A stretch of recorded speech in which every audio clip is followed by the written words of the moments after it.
Hey y'all, it's your favorite nigga Rita back with his story time. If you could like, comment, subscribe, so much case you found on that post notifications so that you can notify.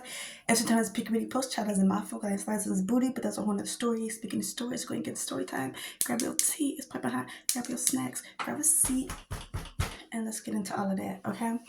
You see all this peach fuzz on my face, there's all this blonde hair. Oh my gosh, oh my goodness. Alright, let's get into how allegedly the hospital trying to hold me hostage. Okay, so they immediately tried to deny accountability, liability, or whatever it is considered. Little boy, don't start. He gets frustrated when I be talking about this stuff. Much like these people. So hold on. So they tried to force me out initially when my body became paralyzed. Okay, so that way they can immediately try to refuse taking accountability. Okay. Then when I said this sounds like a lawsuit and I pulled out my phone and started recording, that's why they denied me access to be able to charge my phone. Is because I had put up my phone during that conversation and was recording.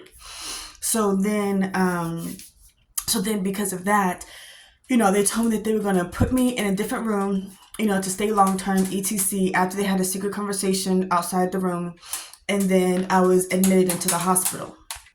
I'm not admitted to the hospital. I was admitted into this room on the main level, the main floor or whatever, right? So then I'm there, they keep telling me how everything's coming back normal, literally trying to convince me that I'm crazy, so much so that they had me meeting with psychiatrists every other day, it felt like. And I was cleared by all psychiatrists that there was no issue, there was no problem, there was no nothing. But yet they kept trying to convince me, literally try to convince me that there was a problem, that I was making everything up, despite the fact that my hand was swollen, despite the fact that my foot was swollen, despite the fact that no matter how hard I tried, I could not lift my arm or my leg on the left side, despite the fact that I could not pee or poop on my own, no matter how many times they pushed down on my stomach, and every single time I had to get decatheters, they would have to give me an ultrasound to see exactly how full my bladder was, and my bladder was always excessively full. And when they would do it, they would literally push down on my stomach to see if I was intentionally holding my pee. No matter how hard they pushed down, I didn't pee.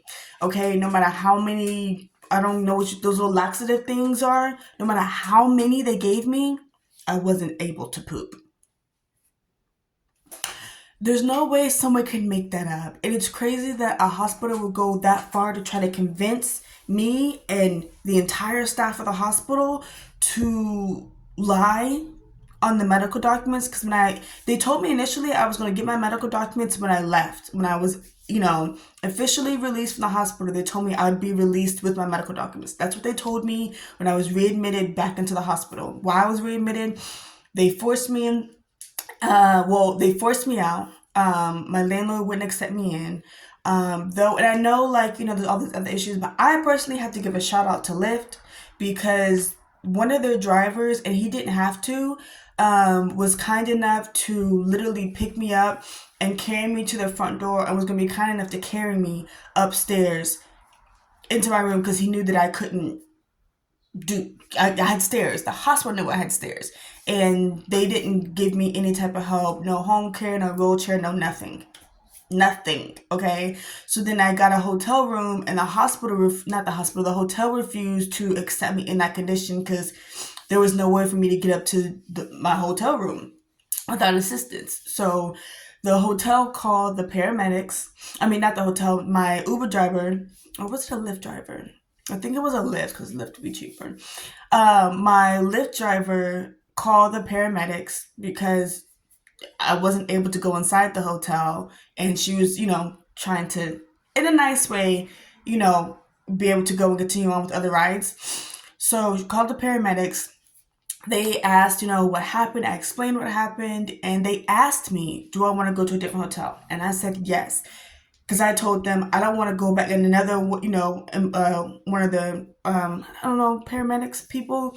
I don't know if they're considered, I don't know if they are nurses. Maybe they are nurses. One of them, agreed with me that I don't want to go back to the same place where these people harmed me, right? Well, another one said, I have to go back because they're the ones that cause an issue. And because of that, if I go to a different hospital in the condition I was in, with not knowing what was going on and not being able to move my body, I guess like maybe they wouldn't be able to admit me or something like that. Not admit me. I don't know. All of the technical terms, I don't know. All of the like underlying tedious stuff, I don't know. I just know that one of the paramedics said that I have to go back to the hospital that caused the issue. And they have to be the ones to fix it. So I was like, okay.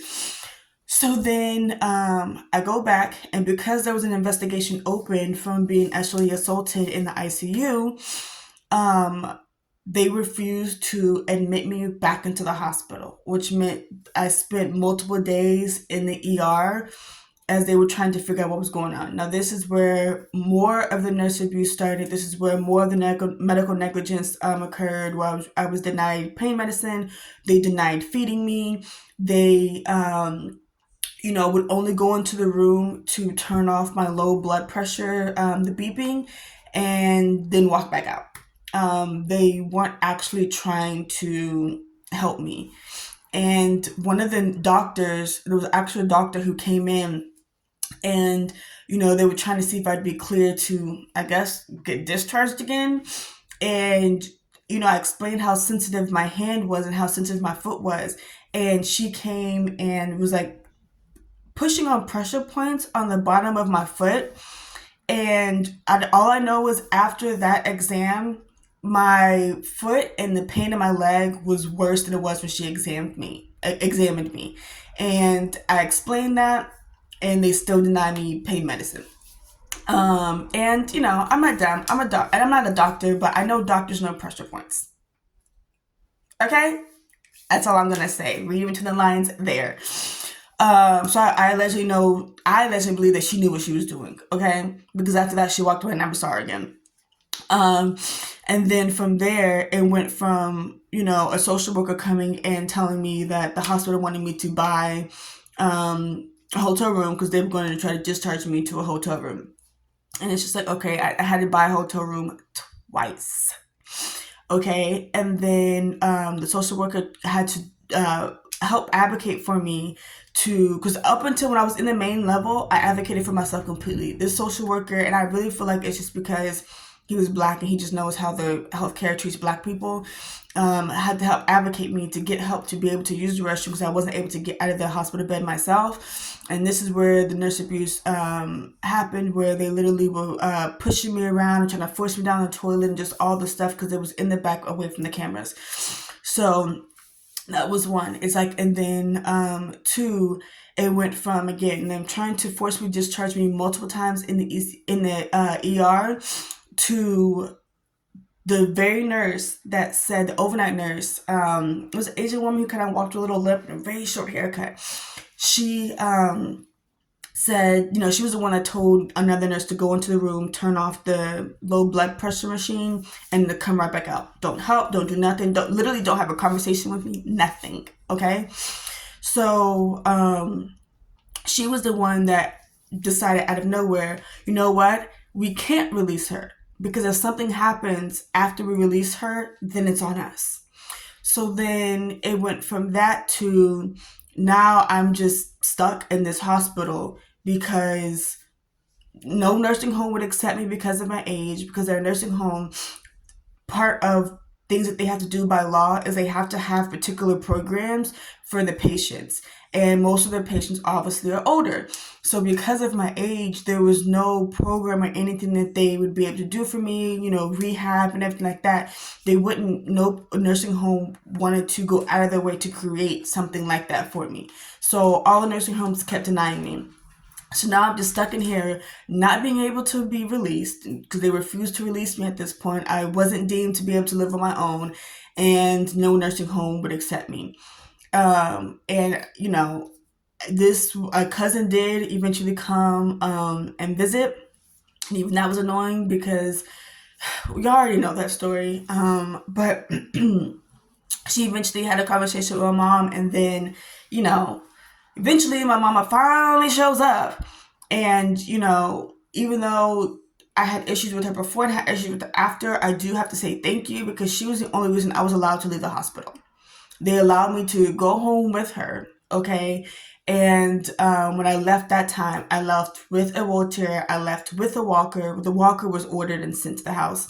And then I had home care coming. So that way I would actually have nurses come to the house, to check my heart rate, to do all my vitals and everything like that, to give me rehab. I had physical therapy, occupational therapy, everything, like at the actual house.